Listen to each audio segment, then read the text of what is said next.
পুরাতন ফোন পরিবর্তন করে আপনি একটা ব্র্যান্ড নিউ স্মার্টফোন নিয়েছেন, কিন্তু আপনি যদি এই 9টা কাজ না করেন তাহলে আপনার ফোনের লং লাস্টিবিলিটি হারাতে পারে, পাশাপাশি আপনার হোয়াটসঅ্যাপ, ইমো, ভাইবার বা মেসেঞ্জারের ডাটাগুলো লস করতে পারেন, বা এরকম আরও অসংখ্য সমস্যা আপনি ফেস করতে পারেন। সো আজকের ভিডিওতে আমি আপনাদেরকে বলবো যে নতুন স্মার্টফোন কেনার পর কোন 9টা কাজ মাস্ট বি করতে হবে।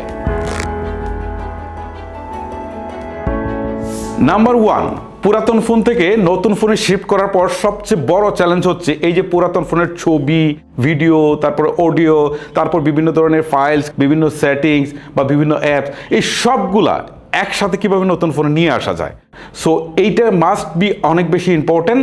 এখন এইটাকে যদি আপনি এক ক্লিকে নিয়ে আসতে চান তাহলে আপনার ফোনটা সেট আপ করার সময়, ঠিক আছে, নতুন করে যখন সেট আপ করছেন তখনই এই কাজটা করে ফেলতে হবে। আর যদি দোকানদার আপনার ফোনটাকে সেট আপ করে দিয়ে দেয়, অর্থাৎ ফোনটা এরকম ওপেন থাকে, দেখেন এরকম ওপেন থাকে, তাহলে আপনাকে ফোনটাকে রিসেট করতে হবে। রিসেট করার জন্য ফোনের সেটিংসে যাবেন, তারপর আপনি সার্চ বারে গিয়ে লিখবেন রিসেট, দেন আপনার সামনে অল ইরেজ করে একটা অপশন আসবে বা রিসেট একটা অপশন আসবে। আপনি জাস্ট এটা অল ইরেজটা দিয়ে ফোনের সব কিছু আপনি রিসেট করে ফেলবেন, তারপর ফোনটা নতুন করে চালু হবে। চালু হওয়ার পর আপনি ওই কাজটা করবেন। এখন কিভাবে করবেন, এটা ভিডিওটা প্রায় 5-6 মিনিটের একটা ভিডিও আছে, আপনার ইউটিউবে গিয়ে সার্চ করবেন পুরাতন ফোনের সকল ডাটা নতুন ফোনে ট্রান্সফার, তারপরে লিখবেন এফআর টেকনোলজি, দেখবেন আমার এই ভিডিওটা আসছে। জাস্ট ভিডিওটা দেখে আপনারা ডাটাগুলো ট্রান্সফার করে দিবেন, তাহলে যেটা হবে সেটা হচ্ছে যে একই সাথে পুরাতন ফোনের সমস্ত কিছু এই নতুন ফোনে চলে আসলো। নাম্বার 2, নতুন স্মার্টফোন কেনার পর অবশ্যই আপনাকে আপনার স্মার্টফোনটাকে 100% চার্জ করতে হবে, তাতে আপনার ব্যাটারির লং লাস্টিবিলিটি বাড়বে। তবে প্রচলিত একটা ভুল ধারণা আছে যে ফোনটাকে মিনিমাম 8 ঘন্টা চার্জে দিতে হবে। এইটা কখনোই করবেন না, আপনি জাস্ট ফুল চার্জ করার পরে ফোনটা ইউজ করা শুরু করবেন। নাম্বার 3, ফোনটাকে আপনি আপডেট দিবেন। আপডেট দেওয়ার জন্য আপনার ফোনের সেটিংস অপশনে চলে যাবেন, তারপর হচ্ছে জাস্ট এই অ্যাবাউট ফোনে চলে যাবেন। এখন দেখেন আপনার অপারেটিং সিস্টেমটা দেখাচ্ছে, জাস্ট এইটার উপর আপনি ক্লিক করবেন। ক্লিক করার পরে যে চেকিং হচ্ছে না, এখান থেকে বলছে নো আপডেট। সো এখানে কোনো আপডেট নেই এখন এই মুহূর্তে, ঠিক আছে। যদি আপডেট থাকতো যে আপডেট অ্যাভেলেবেল, তখন ওই ভার্সনটা দেখাতো, আপনি এখানে ক্লিক করে ফোনটাকে আপডেট দিয়ে দিতেন। আপডেট দিলে অনেকেই মনে করেন যে ফোনের সমস্যা হয়, আসলে সমস্যা হয় না।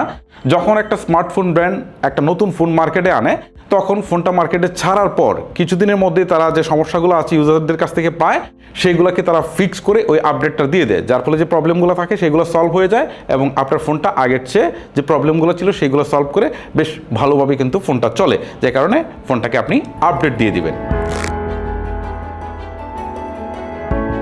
নাম্বার 4, নতুন স্মার্টফোন কেনার পর অবশ্যই আপনি ব্যাক কভারটা লাগিয়ে নেবেন। ম্যাক্সিমাম সময় ফোনের বক্সে ব্যাক কভারটা থাকে, এটা লাগিয়ে নেবেন। আর একটা এক্সট্রা স্ক্রিন প্রোটেক্টর লাগিয়ে নেবেন, এতে হচ্ছে ফোনে স্ক্র্যাচ পড়বে না, বা যদি হাতটার থেকে পড়ে টরে যায়, ঠিক আছে, তাহলে সহজে কিন্তু ফোনটা ভাঙবে না। সো আপনার ফোনটাকে আপনি আসলে রক্ষা করতে পারবেন। সো এই 2টা কাজ মাস্ট বি করবেন। নাম্বার 5, নতুন ফোন কেনার পর মাস্ট বি আপনার ফোনে IMEI নাম্বারটা লিখে রাখবেন, কারণ আপনার ফোন যদি হারিয়ে যায় বা চুরি হয়ে যায় তাহলে থানায় গিয়ে জিডি করে যদি ফোনটাকে উদ্ধার করতে চান তাহলে এই IMEI নাম্বারটি মাস্ট বি লিখে রাখতে হবে, ঠিক আছে। এই জন্য আপনি ফোনের ডায়াল প্যাডে যাবেন, যাওয়ার পর *#06 তারপরে হ্যাশ দিবেন, দেওয়ার সাথে সাথেই এই যে 2টা IMEI নাম্বার দেখাচ্ছে, ঠিক আছে। আপনার IMEI নাম্বারটা দেখাবে, এটা আপনি জাস্ট একটা ইম্পর্টেন্ট ডায়েরিতে লিখে রাখবেন, আর এটা কিন্তু ফোনের বক্সেও থাকে। এই হচ্ছে মূলত বিষয়। নাম্বার 6, আপনার ফোনে অটো ব্রাইটনেসটা আপনি চালু করে দিবেন, এতে আপনার ফোনের ব্যাটারি লং লাস্টিবিলিটি বাড়বে, পাশাপাশি আপনার চোখকে ক্ষতির হাত থেকে রক্ষা করবে। এই জন্য জাস্ট আপনি যে কাজটা করবেন, ফোনের সেটিংস অপশনে চলে যাবেন, তারপর একটু স্ক্রল করে নিচে আসলে ডিসপ্লে অ্যান্ড ব্রাইটনেস করে একটা অপশন আছে, এখানে যাবেন। যাওয়ার পর এই যে দেখেন অটো ব্রাইটনেস, ঠিক আছে, জাস্ট এটা দেওয়ার পর ফোন কি করবে, আপনি যে এনভায়রনমেন্টে যাবেন সেই এনভায়রনমেন্টে আসলে কতখানি আলোর প্রয়োজন হবে, ঠিক আছে, সেটা সে অটোমেটিক বাড়াবে বা কমাবে। ধরুন আপনি সূর্যের আলোতে গেলেন ছবি তোলার জন্য, এই সময় সর্বোচ্চ ব্রাইটনেস দিয়ে দিবে। আবার গুডগুডে অন্ধকার রুমে আসলেন, এখানে যদি সর্বোচ্চ আলো থাকে তাহলে এটা আপনার চোখের জন্য ক্ষতিকর, ব্যাটারি ড্রেন বেশি হবে, ব্যাটারির উপর প্রেশার পড়বে, যে কারণে সেটাকে একদমই লো করে দিবে। আর এইটা আপনার ফোনের ব্যাটারির লং লাস্টিবিলিটি বাড়াবে, প্লাস আপনার চোখকে ক্ষতির হাত থেকে রক্ষা করবে। নাম্বার 7-এ আপনি যে কাজটা করবেন, আপনার ফোনে অপ্রয়োজনীয় যত অ্যাপ আছে সব আনইনস্টল করে দেন।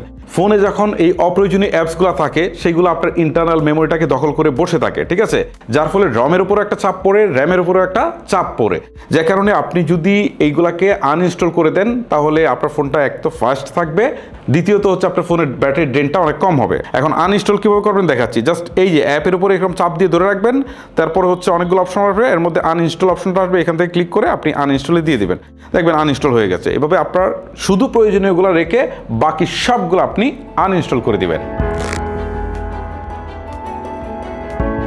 নাম্বার 8-এ বলবো, আপনি যদি অফিসিয়াল ফোন কিনে থাকেন তাহলে আপনি চেক করেন যে আপনার ফোনটা কি আসলে অফিসিয়াল নাকি আনঅফিসিয়াল, ঠিক আছে। এটার জন্য আপনি যে কাজটা করবেন, মেসেজ অপশনে চলে যাবেন, তারপরে স্টার্ট চ্যাট এখানে ক্লিক করবেন, তারপরে আপনি সেন্টার নাম্বার লিখবেন 1600, তারপরে হচ্ছে 2, এইটা দিবেন হচ্ছে সেন্টার নাম্বার। তারপরে আছে মেসেজ অপশনে গিয়ে লিখবেন KYD, লিখে একটা স্পেস দিবেন, এবার আপনার IMEI নাম্বারটা দিবেন, দেয়া জাস্ট হচ্ছে সেন্ড করে দিবেন। ফিরতি SMS-টা আসার পর সেইখানে দেখাবে যে আপনার ফোনটা কি অফিসিয়াল বা নিবন্ধন করা আছে কিনা। যদি নিবন্ধন করা থাকে তাহলে আপনি অফিসিয়াল ফোন কিনে থাকলে বুঝবেন যে ওকে ঠিক আছে, আর না থাকলে আপনি জাস্ট ওই যে দোকান থেকে কিনেছেন সেখানে ক্লেম করে অবশ্যই ফোনটাকে চেঞ্জ করে নিয়ে আসবে। নাম্বার 9-এ যেটা রেখেছি সেটা অনেক বেশি ইম্পর্টেন্ট, কারণ আপনার হোয়াটসঅ্যাপের যে চ্যাটগুলো আছে সেগুলো যদি ট্রান্সফার করতে না পারেন তাহলে কিন্তু ভাই সব ধ্বংস।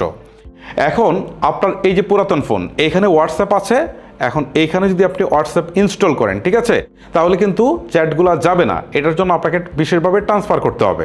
এখন ট্রান্সফার আপনি দুইভাবে করতে পারবেন, একটা হচ্ছে আপনার গুগলে জাস্ট আপনি এগুলোকে ব্যাকআপ নেবেন, তারপর নতুন ফোনে লগ ইন করে সেখান থেকে আপনি জাস্ট এটাকে এক্সপোর্ট করবেন, ঠিক আছে। অনেক সময় দেখা যায় গুগলে এতটা জায়গা থাকে না, এই ক্ষেত্রে আপনারা একটা কাজ করতে পারেন, এই ফোন থেকে জাস্ট এই ফোনে ম্যানুয়ালি ট্রান্সফার করে ফেলতে পারেন। এখানে কোনো প্রকার ইন্টারনেট কানেকশন এই ধরনের ঝামেলার দরকার নেই, জাস্ট 1 থেকে 2 মিনিটে। এটার জন্য আমার একটা ভিডিও আছে, আপনারা ইউটিউবে যান, ইউটিউবে গিয়ে লিখেন হোয়াটসঅ্যাপ ডাটা ট্রান্সফার, তারপর একটা স্পেস দিয়ে লেখেন টেকহিমেল, এটা আমার সেকেন্ড চ্যানেল। সো এই ভিডিওটা আমার আসবে, দেখেন থাম্বনেলটা দেখাচ্ছি, এই ভিডিওটা দেখবেন, দেখে আপনারা হোয়াটসঅ্যাপের ডাটাগুলো ট্রান্সফার করে নেবেন, তাহলে আপনার কাজ শেষ। নতুন ফোন কিনে আপনি কোনো ধরনের ডাটা লস না করে বা কোনো কিছু লস না করে আপনি কিন্তু পারফেক্টলি ফোনটা চালাতে পারছেন। গাইস, ভিডিওটা লেন্দি করছি না, এখানে শেষ করছি। আজকের মতো আমি হিমেল বিদায় নিচ্ছি, দেখা হচ্ছে নতুন কোনো ভিডিওতে। আল্লাহ হাফেজ।